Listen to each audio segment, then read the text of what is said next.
this is my trade from, I think it was, Friday. It was a loss. Quickly go over this because we've got 10 minutes till market open. One thing I didn't do here, market psychology has just been all over the place. I don't know why I've been taking these trades, just rushing into trades, and when I don't have the best setup, a better setup would have been to wait for this sweep of liquidity and retracement. So I'm trying to find somewhere in there, but it is what it is. So the thing I didn't do right with this trade, I just didn't have the bias right. Obviously we were in an uptrend, however, there wasn't much. We didn't have that much of a retrace. I don't know. To be fair, it's Friday. I could be chatting up my ass right now. I probably should start journaling straight after the trades. No, I definitely should. It wasn't the worst trade. We filled in this fair value gap, keep going up. We didn't break structure on the 1 hour, so we were still on the 5 minute.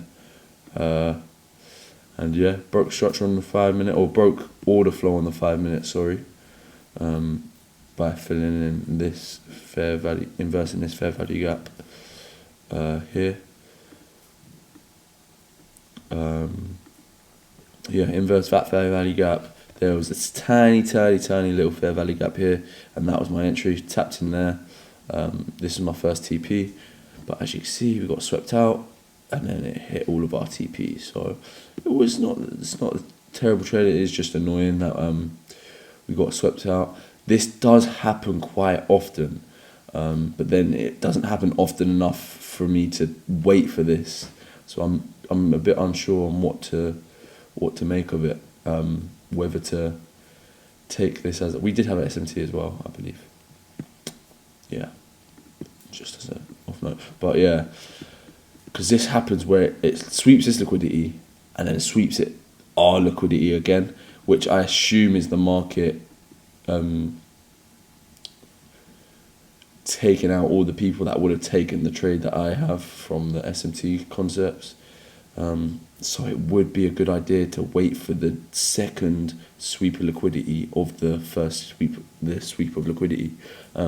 That could be a proper A++ setup that I could start waiting for instead of just taking the first one. That's something to note down and think about in the future. I'm going to get to drawing out today's price action. Looking like we're in a heavy downtrend, so maybe I'll catch something, maybe I won't. But we'll see. Catch you in a bit.